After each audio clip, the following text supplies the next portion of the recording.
श्री राम जय जय राम,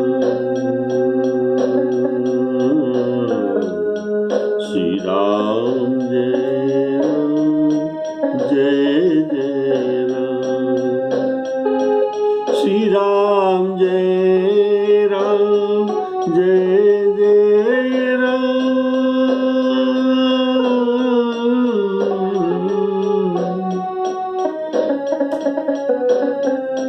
श्री राम जय राम जय राम,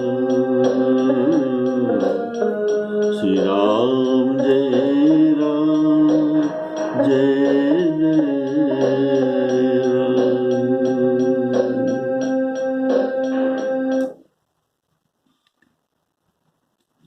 हमारे आदरणीय श्रोताओं को, राम कथा के रसिक श्रोताओं को सप्रेम राम राम कहते हुए आज के लिए आज का श्री राम कथा प्रसंग आपके सामने परिवेशन कर रहा हूं।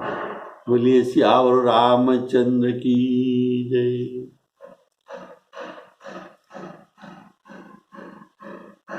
सुंदरपुर में भरत जी महाराज शीर्षपा वृक्ष के नीचे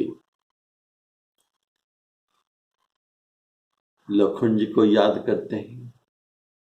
उनके सोने का बिछौना देखकर, सोने का सज्जा, ये जो खुशो सज्जा, सीता जी को याद करते हैं, आंखों से प्रेमाश्रु बहाते हैं। अभी राम जी को याद कर रहे हैं। राम जी का स्वरूप सुखों का स्वरूप है। ये कहते हैं जो सुख का स्वरूप है, जो इतना लाड़ प्यार में अयोध्या के राजमहल में पले हुए हैं और जिनका इतना देखभाल किया जा रहा था, ये अभी शीर्षपा वृक्ष के नीचे सो रहे हैं। तो इसलिए ये कहते हैं सुख स्वरूप रघुवंश मणि,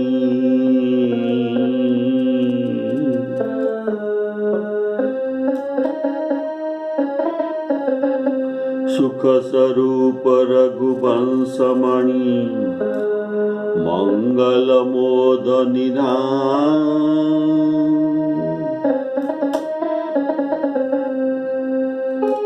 ते शोभत कुशडासी मही,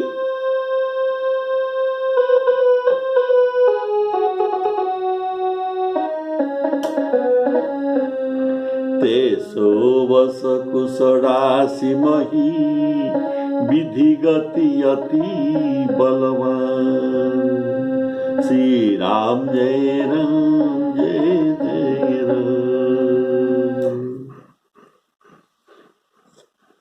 श्री रामचंद्र जी ने ये लखन, ये रामचंद्र जी के बारे में भरत जी ऐसे वो सोच रहे हैं। श्री रामचंद्र जी ने कानों में भी कभी दुख का नाम नहीं सुने थे। महाराज स्वयं जीवन वृक्ष की तरह उनकी सारी संभाल किया करते थे। सब माताएं, अर्थात केवल कौशल्या जी नहीं, हमारे 700 माताएं ये रात दिन उनकी ऐसी सार संभाल करती थी जैसे पल के नेत्रों का करते हैं। और सांप अपने जो मणि के सार संभाल करते हैं, अर्थात पलके, हमारे पलके तो क्या करते हैं, ये पलके दिन में आंख खुला रहते समय और रात में सोने का समय ये आंखों की रक्षा करते हैं। वैसे दिन और रात हमारे सब माताएं राम जी को संभल कर रक्षा करते थे। वही रामचंद्र अब जंगल में पैदल फिरते हैं और कंदमूल का फल तथा फूलों का भोजन करते हैं। अमंगल का मूल कैकेयी को धिक्कार है, जो अपनी प्राण प्रियतम पति से भी प्रतिकूल हो गई।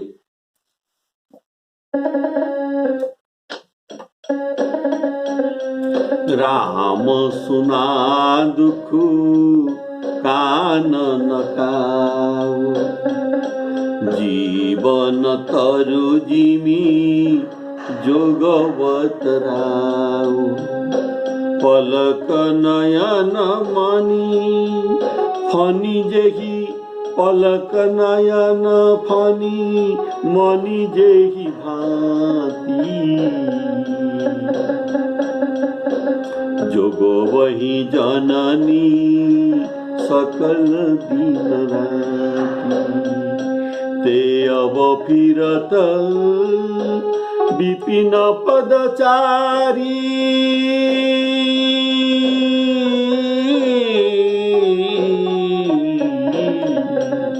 कंदमूल फल फूल हारी, कंदमूल फल फूल हारी। धिग कैकेयी, धिग कैकेयी अमंगल मूला। भयसी प्राण प्रियतम प्रतिकूला। मुझे पापों की समुद्र और अभाग्य को धिक्कार है, धिक्कार है मुझे, जिसके कारण ये सब उत्पात हुआ। विधाता ने मुझे कुल का कलंक बनाकर पैदा किया और मुझे कुमाता ने स्वामिद्रोही बना दिया। यह सुनकर निषाद राज प्रेम पूर्वक भरत जी को समझाने लगे, हे नाथ, आप व्यर्थ किस लिए इतना विषाद करते हैं? श्री रामचंद्र जी आपको प्यारे हैं। यह निचोड़ अर्थात निश्चिंत सिद्धांत सत्य है। दोष प्रतिकूल विधाता की है और किसी का नहीं है। तो दोष है प्रतिकूल विधाता की।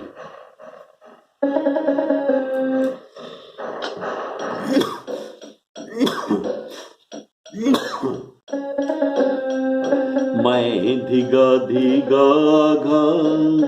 उदधिय भागी, सब उत्पातु भयेउ जेहि लागी। कुल कलंकु करी सुजेउ विधाता, साई द्रोह मोही कीन कुमाता।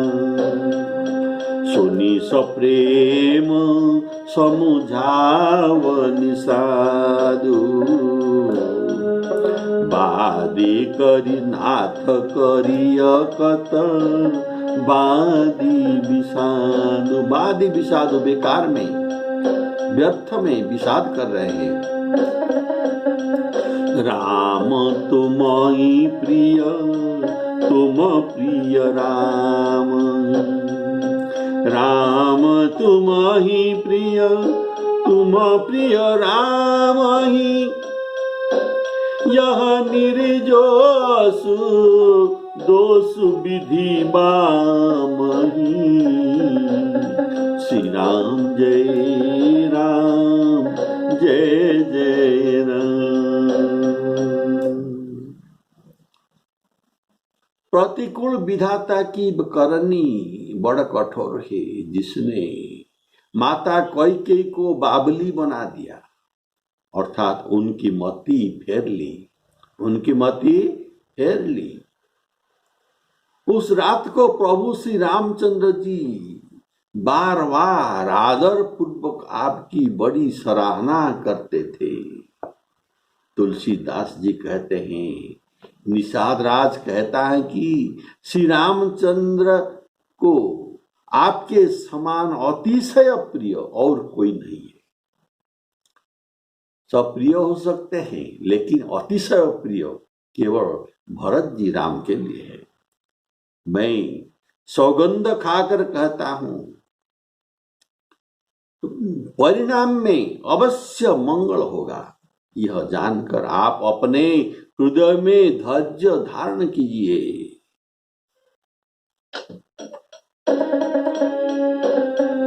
विधि वाम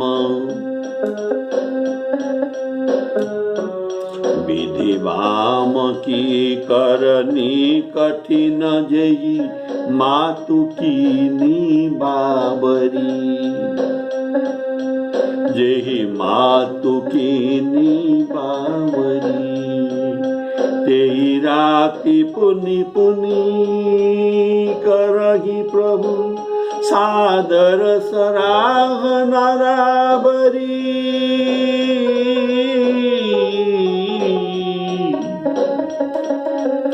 सादर सराहना रावरी। तुलसी न तुम सो राम प्रीतम,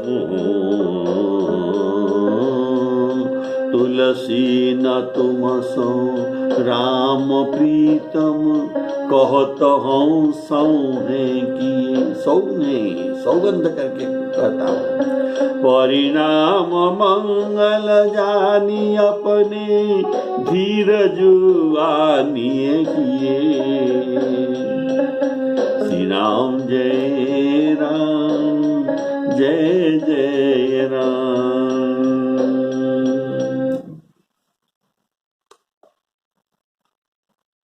श्री रामचंद्र जी निषाद राज भरत जी को तो कहते हैं कि श्री रामचंद्र जी अंतर्यामी है, ये अंतर का कथा जान सकते हैं और संकोची प्रेम और कृपा के धाम है।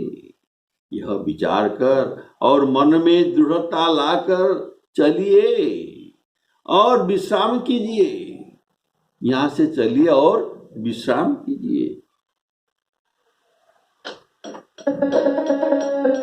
अंतर्यामी राम,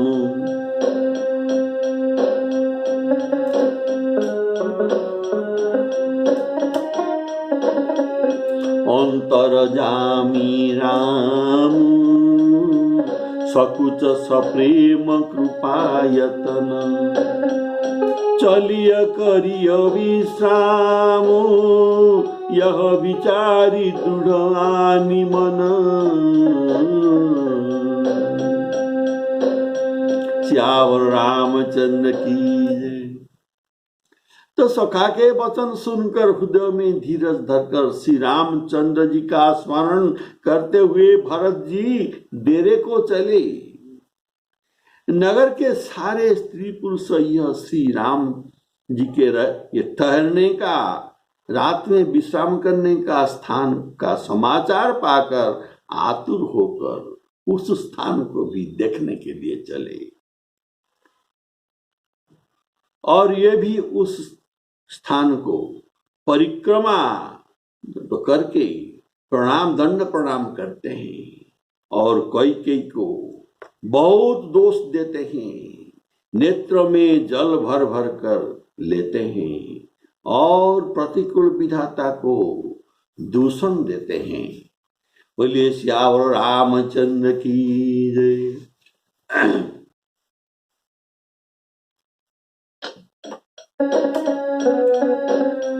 सखा वचन सुनी उरधरि धीर, बास चले सुमिरत रघुवीर। यह सुधि पाई नगर नर नारी,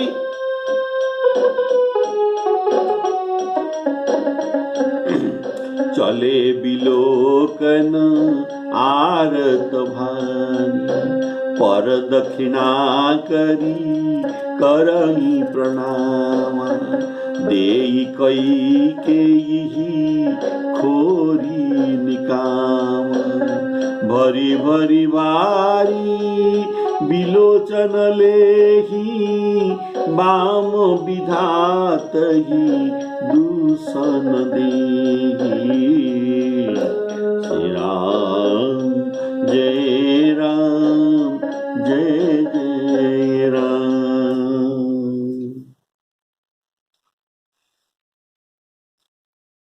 बोलिए सियावर रामचंद्र की जय। लोगों ने, अयोध्या के लोग कोई भरत जी के स्नेह का सराहना करते हैं, तो कोई कहते हैं कि राजा ने अपनी प्रेम को खूब निभाया।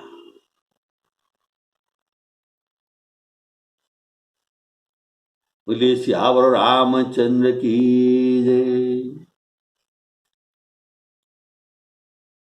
तो वो सबने अपने को निंदा करते हैं और अपने प्रेम को निंदा करते हैं और निषाद के प्रेम को प्रशंसा करते हैं। उस समय के विमोह और विषाद को कौन वर्णन कर सकता है। इस प्रकार रात भर सब लोग जागते रहे। सवेरा होते ही खेवा लगा, सवेरा होते ही खेवा लगा, अर्थात सुंदर नाव पर गुरुजी को चढ़ाकर फिर नई नाव माताओं के लिए लाकर माताओं को चढ़ाए।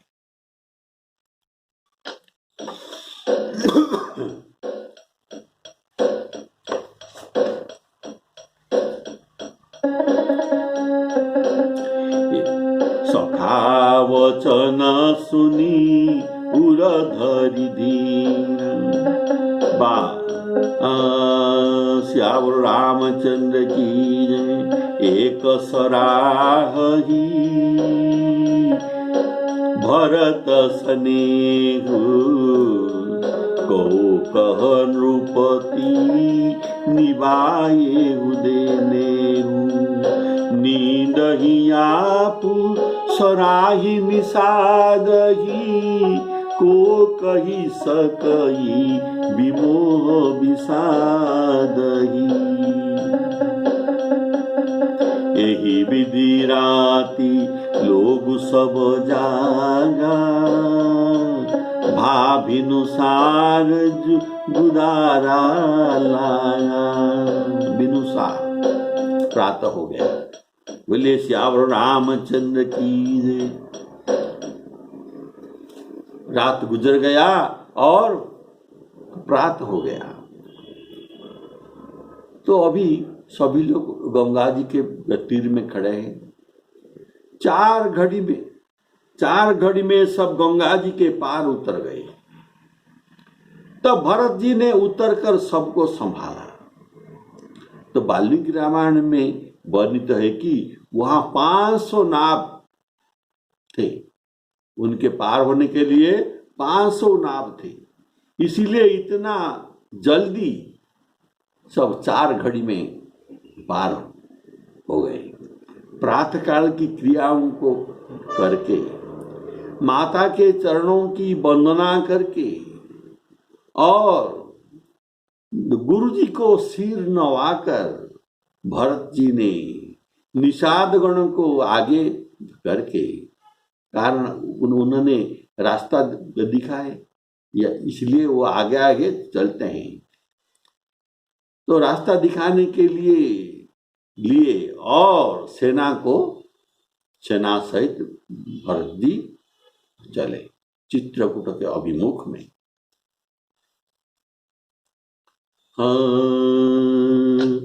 दंडचारी महु भासव पारा, उतरी भरत तव सवही संभारा। सवही संभारा अर्थात कोई सब आए कि नहीं, या कोई ये रह गया, इसलिए सभी का खबर भरत जी ने लिया। उतरे भरत तव सवही संभार, प्रात क्रिया करी मातु पद, बंदी गुरही सिरुनाई।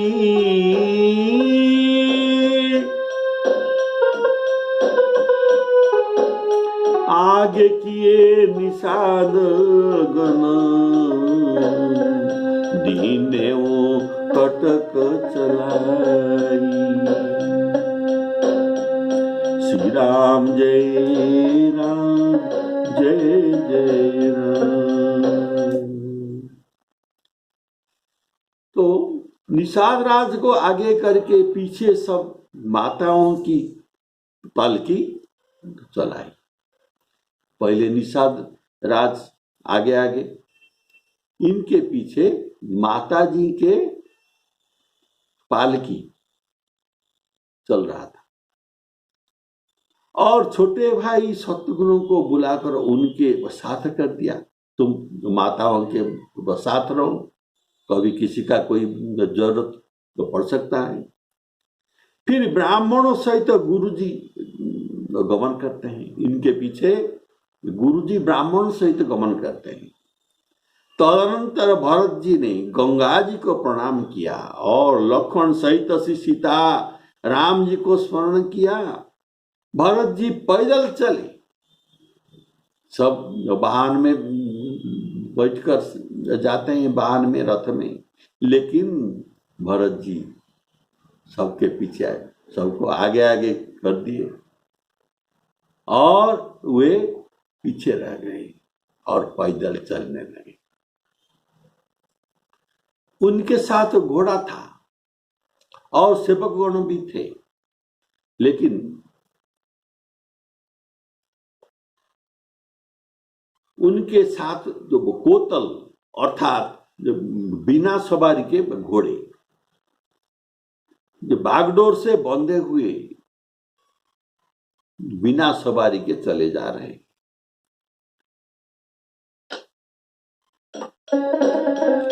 किए वो निषाद नाथ अगुआई, मातु पालकी सकल चलाई। साथ बोलाई भाई लघु दीना, विप्रन सहित गवनु गुरु किन्ना। आप सुर सरिही कीन प्रणाम, सुमिरे लखन सहित सिय राम। गवने भरत पया देहि पाई, कोतल संग जाहि डोरियाए। श्री राम जय राम, जय जय राम।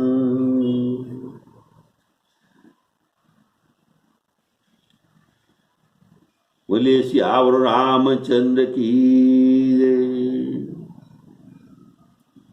राम पया देहि पाय सिधाई। भरत जी सोचते हैं ये क्यों, ये खाली पात और पैदल सबके पीछे जा रहे हैं, घोड़ा में क्यों नहीं बैठते? इसका कारण है राम पया देहि पाय सिधाई। राम जी तो यहाँ पैदल ही चल कर गए थे और इसीलिए हम सेवक होकर यहाँ घोड़े में बैठकर जाएंगे, ये क्या ठीक होगा? ये नहीं। अर्थात राम जी के चरण चिन्ह और धूल के ऊपर मेरा पाद रखना, मेरा पांव रखना दोषावह है और सवारी में चलना भारी बड़ा दोष। राम जी के चरण चिन्ह पर भरत जी सोचते हैं मेरा पाय अगर पड़ेगा तो ये दोष है। लेकिन सवारी में जाने से ये अत्यंत बड़ा दोष लगेगा। बोले श्यावर रामचंद्र की। ऐसे सोचते सोचते भरत जी पैदल ही जा रहे हैं। तो उत्तम सेवक बारंबार कहते हैं कि हे नाथ, आप घोड़े पर सवार हो लीजिए। भरत जी जवाब देते हैं कि श्री राम जी तो पैदल ही गए और हमारे लिए रथ हाथी घोड़े बनाए हुए क्या?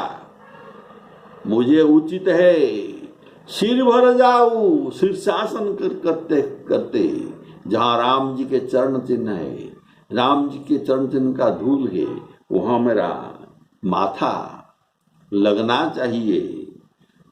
इसलिए मैं सिर के बल पर चलकर जाऊं, कारण सेवक धर्म सबसे कठिन होता है। भरत जी की दशा देखकर और कोमल वाणी सुनकर सब सेवक गण ग्लानि के मारे गले जा रहे हैं।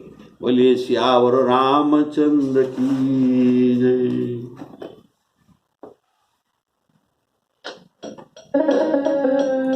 कहि सुसेवक बारही बार, होई नाथ अश्व असवारा। राम पया देही पाय सिधाए, हम कहूँ रथ गज बाजी बनाए। सिर भर जाऊं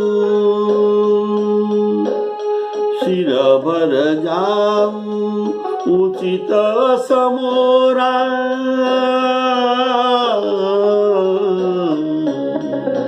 सबते सेवक धर्म कठोर।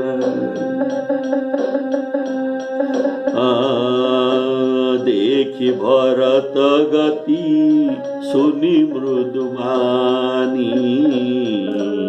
सब सेवक गण गरही गलानी। यहाँ कहेगा सबते सेवक धर्म कठोरा। सेवक धर्म इतना सहज नहीं, ये बहुत कठोर है। सबते सेवक, जितना काम है सबसे सेवक धर्म बड़ा कठोर है। भर्तृहरि जी अपने नीति शतक काव्य में लिखते हैं कि मौनान मूकः, अगर सेवक तो मौन रहता है तो उसको कहा जाएगा ये मूक है। लोग कहते हैं ये मूक है क्या? ये मौन रहता है। अगर प्रगल्भ होकर प्रवचन करता है तो, बकबक ज्यादा करता है तो ये क्या पागल है क्या? ये बकवादी है क्या? इसमें भी दोष लगता है। मौन रहने से दोष और बोलने में भी दोष। दृष्ट पार्श्वे वसती, अगर ये पास में बैठ गया स्वामी के पास, इसको शिष्टाचार क्या मालूम नहीं? ये क्या बददृष्ट है? अर्थात पास बैठने से उनका धृष्टता माने जाएगा। और अगर स्वामी के कुछ दूर से ये तो बैठेगा तो लोग उसे मूर्ख कहेंगे, उसको कुछ मालूम नहीं, और स्वामी के ये पास ये नहीं बढ़ता, कुछ हेल्प नहीं करता। बोले श्यावर रामचंद्र की। अगर ये सेवक किसी को न डांट कर क्षमा कर देता तो लोग उसे कहेंगे ये डरता है, इसलिए ये डरपोक है, तो ये झगड़ा कैसे करेगा? ये तो क्षमा कर देता है। और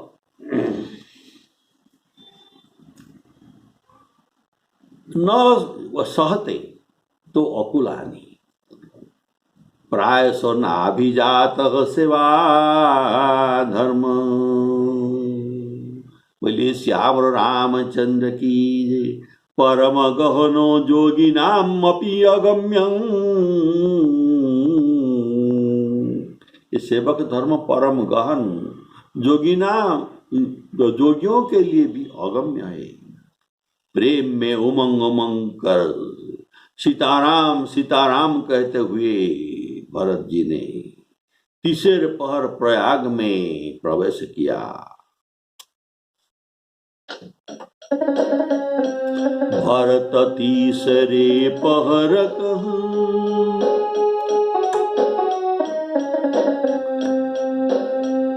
भरत तीसरे पहर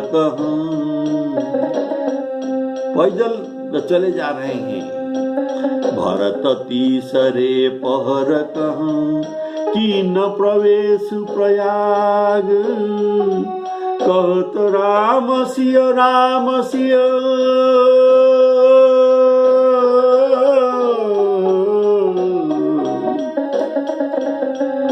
कहत राम सिय उमंगी उमंगी अनुराग। श्यावर रामचंद्र की जय। भरत जी जो कहते हैं राम सीता राम सीता राम सीता राम सीता, ऐसे अनुराग के सहित कहते हुए प्रेम में विहोलित होकर राम सीता ऐसे कहते जा रहे हैं। सब लोग तो सीताराम कहते हैं, राधे श्याम कहते हैं, भवानी शंकर कहते हैं, अर्थात माताओं के नाम आगे पड़ता और पिता के नाम पीछे रहता। लेकिन भरत जी ये कैसे बात कर रहे हैं? कहत राम सिय राम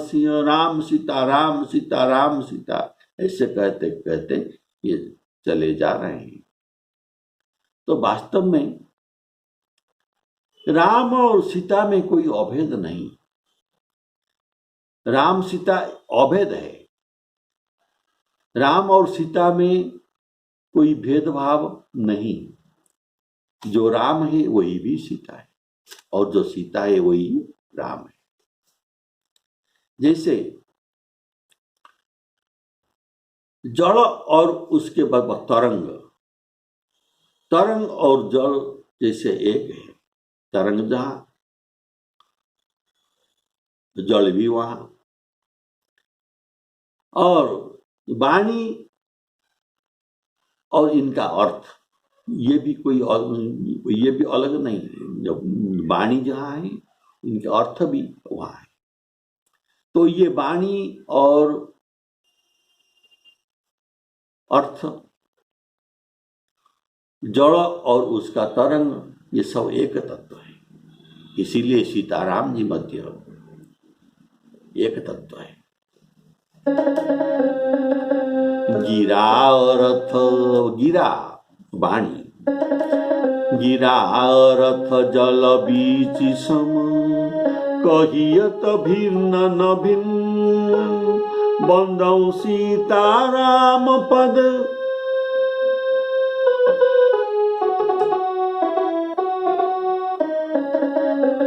जिनहि परम प्रिय खिन्न, श्री राम जय जय राम। इस भाव के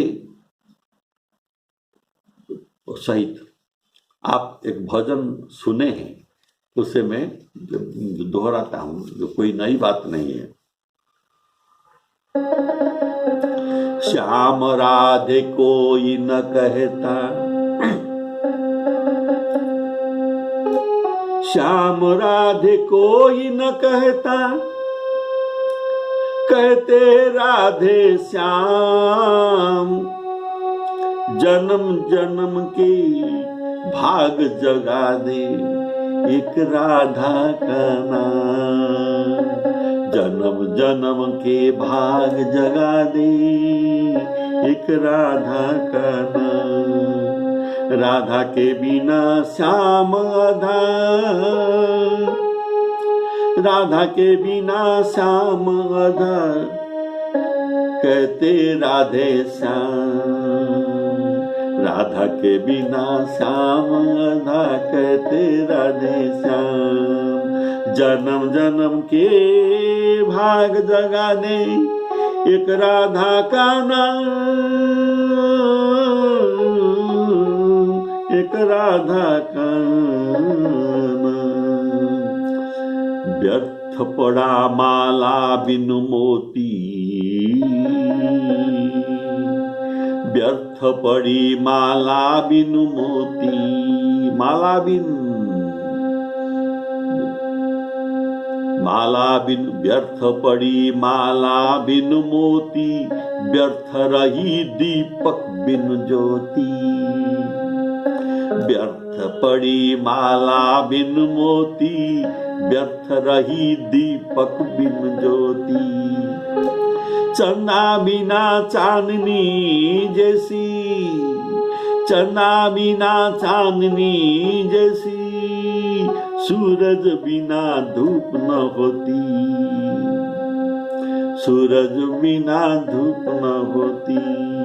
बिन राधा के कहाँ है पूरा, बिन राधा के कहाँ है पूरा, नटनागर के नाम। जन्म जन्म के भाग जगा दे एक राधा का नाम। जन्म जन्म के भाग जगा दे एक राधा का नाम। बोलो राधे, बोलो राधे,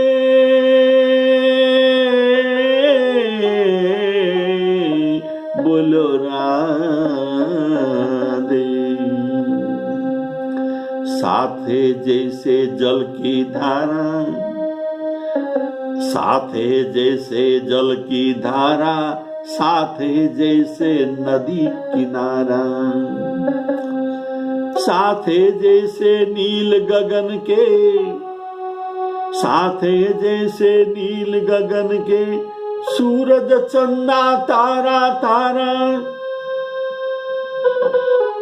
सूरज चंदा तारा तारा, वैसे इनके बिना अधूरा मन वृंदावन धाम। वैसे इनके बिना अधूरा मन वृंदावन धाम। जन्म जन्म के भाग जगा दे एक राधा का नाम, एक राधा का नाम। बोलो श्याम श्याम श्याम, बोलो श्याम श्याम श्याम।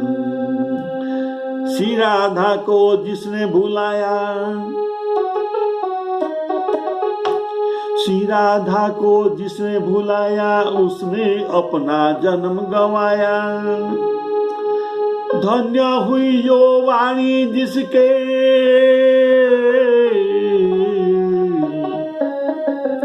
धन्य हुई वो वाणी जिसने राधे श्याम नाम है गाया। उनका सुमिरन करे बिना कब मिलता है विश्राम, कब मिलता है विश्राम। जन्म जन्म के भाग जगा दे एक राधा का नाम। राधा के बिना श्याम आधा, कहते राधे श्याम। राधा के बिना श्याम आधा, कहते राधे श्याम। जन्म जन्म के भाग जगा दे एक राधा का नाम। श्याम राधे कोई न कहता, कहते राधे श्याम। जन्म जन्म के भाग जगा दे एक राधा का नाम। जय श्री राम। श्री सीताराम अर्पणमस्तु।